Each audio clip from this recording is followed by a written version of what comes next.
सांगली जिल्हा कारागृहात असलेल्या न्यायाधीन कैद्यांना कुटुंबियांशी संपर्क साधता यावा यासाठी दूरध्वनीची सुविधा उपलब्ध करून देण्यात आली असून हा राज्यातील पहिलाच प्रयत्न आहे। या सुविधेद्वारे न्यायाधीन बंद्यांना आपल्या कुटुंबाशी आठवड्यात 5 मिनिटे बोलण्याची संधी मिळणार आहे। जिल्हाधिकारी शेखर गायकवाड यांच्या हस्ते कॉइन बॉक्स सुविधेचे उद्घाटन मंगळवारी करण्यात आले। यावेळी कारागृह अधीक्षक SP कुंभार, तुरुंग अधिकारी SR एकशिंगे, कारागृह शिक्षक ES वायकुळे आदी उपस्थित होते। शिक्षा कालावधीत कुटुंबियांपासून दूर राहिल्यामुळे न्यायाधीन बंद्यांचे मानसिक खच्चीकरण होते, त्यांचे मन परिवर्तन व्हावे यासाठी ही सुविधा सुरू करण्यात आली आहे। तसेच याविषयीचा प्रस्ताव जळगाव व भुसावळ तर्फेही पाठवण्यात आला आहे। कारागृहातील न्यायाधीन कैद्यांना आपल्या कुटुंबाशी संवाद साधण्यासाठी या ठिकाणी आता दूरध्वनी सुविधा उपलब्ध होणार आहे। हप्त्यातून 5 मिनिटं या ठिकाणी कैद्यांना आपल्या कुटुंबाशी संवाद साधता येणार आहे। यामध्ये मोक्का, टाडा, आतंकवादी, दहशतवादी अशा कैद्यांना दूर ठेवण्यात आलेले आहे। संपूर्ण कॉल हा रेकॉर्ड केला जाणार आहे। कैद्यांची मानसिकता बदलावी, विचार बदलावे म्हणून सध्या हा उपक्रम राबवत आहे। भुसावळ कारागृह असेल किंवा जळगाव कारागृह असेल या ठिकाणी सुद्धा हा प्रस्ताव पाठवण्यात आलेला आहे। परंतु सांगली जिल्ह्यामध्ये हा प्रयत्न यशस्वी झाल्यामुळे सध्या कुटुंबांचा सुद्धा या ठिकाणी वेळ आणि पैसा वाचवावा म्हणून या ठिकाणी हा उपक्रम सध्या राबवण्याचा प्रयत्न पोलीस महासंचालक या ठिकाणी घेताना व त्यांचा मानस या ठिकाणी दिसत आहे। कॅमेरा रामा ताडेसह विशाल सुरेश, न्यूज महाराष्ट्र।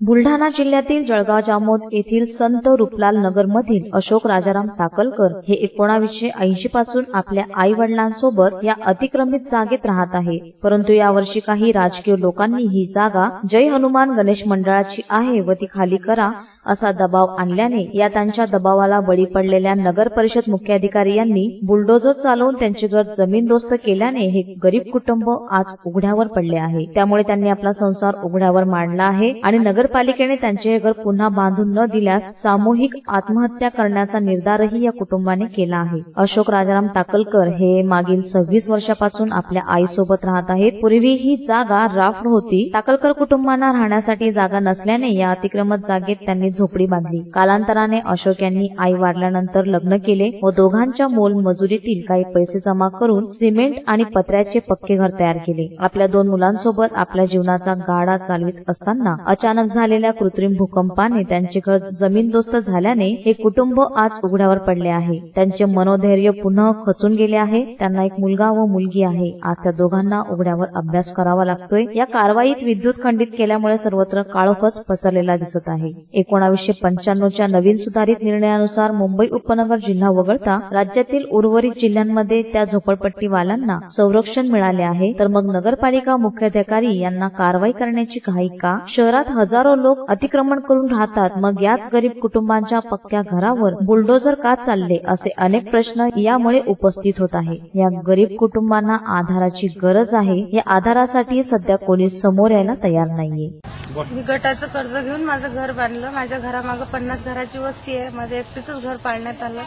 मी SKचं ग्रामीण फुटाचं कर्ज घेऊन घर बांधलंय आणि आज माझ्याने घर डबल बांधलं जात नाही। मला न्याय मिळावा। मी आता आत्महत्या करायची पाळी आली आहे माझ्या कुटुंबावर। मी गरीब परिस्थितीतून घर बांधलं होतं, ते सीओनं पाडून टाकलं। त्या कारणावरून मला माझं घर बांधून देण्यात यावं। मला न्याय पाहिजे।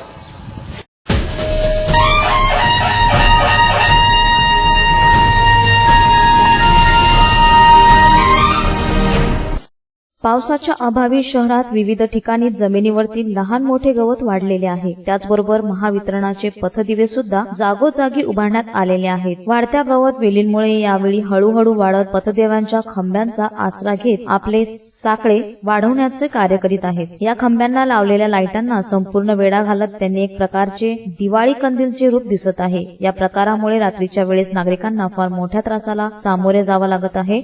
संपूर्णतः काळोख असल्यामुळे रस्त्यावर पडत असलेल्या या महावितरणाच्या वीज खांब्यांचा काही उपयोग नागरिकांना होत नाहीये। याबद्दल नागरिकांमध्ये नाराजगीचा सूर ऐकण्यास मिळत आहे। लवकरात लवकर वीज खांबांवरील वेली काढण्याचे काम महावितरणाने करावे अशी मागणी सध्या शहरातून रहिवाशांकडून होत आहे।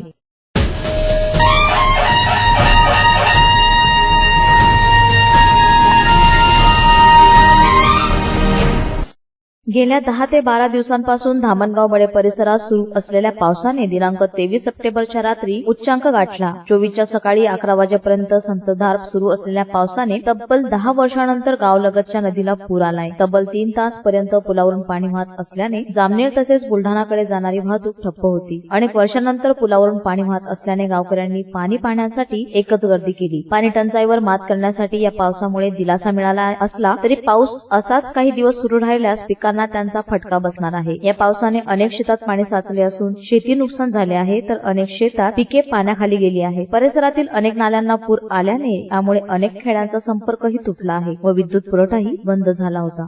10 वर्षानंतर पहिल्यांदाच या पुलावरून पाणी गेलं. मी उपसरपंच असतो त्यावेळेस 2006 साली ऑगस्ट महिन्यात 5, 6, 7 ऑगस्टला हा असा पूर आला होता. यामुळे आमच्या धरणाची पातळी म्हणजे लेवल येऊन जाईल आणि बहुतेक अशी शक्यता आहे की सांडव्यातून पाणी निघेल.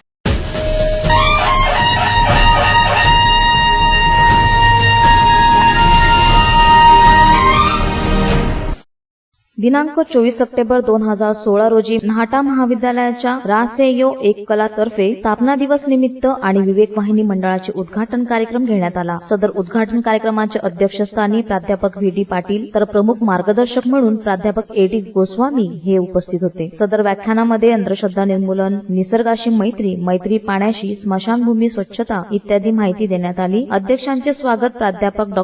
N.S. पाटील यांनी केले. यानंतर प्रभात फेरी महाविद्यालयाच्या प्रवेशद्वारापासून सुरू करण्यात आली. प्रभात फेरीतून व्यसनमुक्ती, पर्यावरण संरक्षण, बेटी बचाव बेटी पढाव, अंधश्रद्धा, बुवाबाजी विरोधी घोषणा देण्यात आल्या. सदर प्रभात फेरीमध्ये 150 स्वयंसेवक हजर होते. सदर कार्यक्रम यशस्वीतेसाठी महाविद्यालयाच्या प्राचार्या डॉ. सौ M.U. वायकोळे, उपप्राचार्य डॉ. S.V. पाटील, B.H. भराटे यांनी मार्गदर्शन केले. सदर कार्यक्रमाचे सूत्रसंचालन वृषाली कोल्हे या स्वयंसेविकेने केले, तर आभार उमेश पाटील यांनी केले.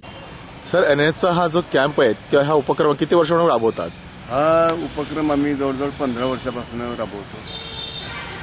24 सप्टेंबर हा जो दिवस आहे हा NSSचा स्थापना दिवस आहे आणि या दिवशी आम्ही सर्व NSSचे स्वयंसेवक इथे मुलं मुली मिळून टोटल 150 ते 200 मुली इथे येऊन आम्ही त्यांची रॅली काढतो. नाटा कॉलेजपासून ते स्मशानभूमीपर्यंत पायी सर्व घोषणा देत चालतो. तिथे गेल्यानंतर आम्ही सर्व स्मशानभूमी हे साफ करतो. तू तुझ्या रॅलीच्या माध्यमातून काय संदेश द्यायची नागरिकांना? आम्ही आमच्या या NSSच्या रॅलीच्या माध्यमातून लोकांना संदेश देऊ इच्छितो की आम्ही जी ही घोषणाबाजी करतो लोकांनी त्या या घोषणेचं पालन करावं. म्हणजेच आपली घोषणा असते स्वच्छ भारत निर्मल भारत, म्हणजे लोकांनी आपला परिसर स्वच्छ करून भारताला स्वच्छ बनवले पाहिजे, निर्मल बनवले पाहिजे. हेच आवाहन आम्ही लोकांपर्यंत पोहोचवू इच्छितो. NSS युनिटकडून गेले 12 वर्ष झाले स्मशानभूमीत NSSचं युनिट हे जात असतं.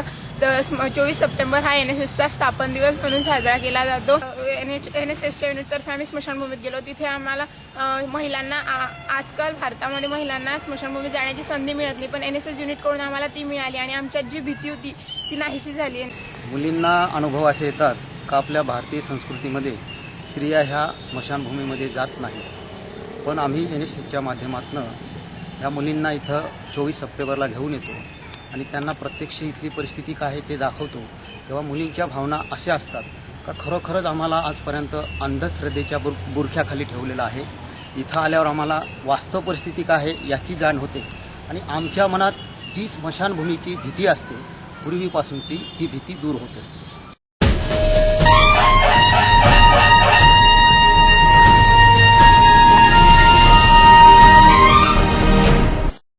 गेल्या 3 ते 4 दिवसांपासून जिल्हा व परिसरात सुरू असलेल्या पावसाने विष्णुपुरी जलाशय भरले असून यामुळे जलाशयाचे 4 दरवाजे उघडले आहेत. गुरुवारी रात्री उशिरा जलाशयाचा पहिला दरवाजा उघडल्यानंतर येणाऱ्या पावसाच्या पाण्याचा ओघ पाहता शुक्रवारी रात्रीपर्यंत टप्प्याटप्प्याने 4 दरवाजे उघडले असून पाण्याचा विसर्ग सोडण्यात आलाय. जिल्ह्यासह शहरात पाऊस सुरू असून परतीच्या दमदार पावसाने लहान मोठे प्रकल्प भरले आहेत, तर गोदावरी नदीला पूर आला असून ती दुधडी भरून वाहत असल्याने आगामी वर्षात पाणी पिण्याचा प्रश्न सुटला असून नदीकाठच्या रहिवाशांना धोक्याची सूचना देण्यात आली आहे. बंगालच्या उपसागरात कमी दाबचा पट्टा तयार झाल्याने महाराष्ट्रात पावसाने धुमाकूळ घातला आहे.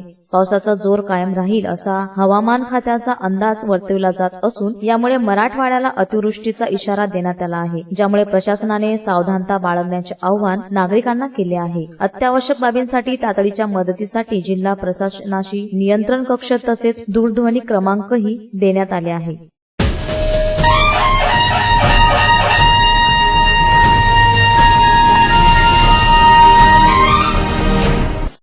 यावल तालुक्यातील हिंगणा गावाजवळील बसस्टँडची दयनीय अवस्था दिसून आली आहे. या गावातील नागरिक गावाला जाण्यासाठी बसस्टँडवरती येत असतात, परंतु या बसस्टँडची अवस्था पाहिली असता संपूर्णपणे चिमण्याचे घरटे हे दिसत आहे. याची संपूर्णतः स्लॅब व भिंती पडलेल्या आहेत. आगार प्रमुख या विषयाकडे दुर्लक्ष करीत असल्याने स्वतः गावातील काही नागरिकांनी या बसस्टँडला काड्यांचा आणि कणातींच्या द्वारे जीवदान देण्याचा प्रयत्नही केला होता, परंतु वाढते तापमान आणि वारा वादळांचा विचार केला असता या ठिकाणी तयार केलेले छतही राहिले नाही. माता उन्हाळा असो, हिवाळा असो किंवा पावसाळा या ऋतूंमध्ये प्रवाशांना भर रस्त्यावरती उभे राहून बसची वाट बघावी लागत आहे. तर कधी हे प्रवासी झाडाच्या आडोशाला येऊन उभे राहत असतात. परंतु आता पावसाळा सुरू असून विजांचा सुद्धा कडकडाट होत आहे आणि यातच जर भर रस्त्यावरती उभ्या असणाऱ्या प्रवाशांवरती पावसांच्या विजामुळे काही अप्रिय घटना घडली तर याला जबाबदार कोण असा प्रश्न यावेळी उपस्थित होताना दिसून येत आहे. सध्या या परिस्थितीमध्ये प्रवासी बसस्टँडमध्ये उभे राहून बसची वाट बघताना दिसून येत आहे. तरी लवकरात लवकर यावल रोडवरील हिंगोना व सांगवी गावालगत असलेल्या बसस्टँडची दुरुस्ती आगार प्रमुखांनी करावी अशी मागणी सध्या गावकऱ्यांकडून होत आहे. विशेषतः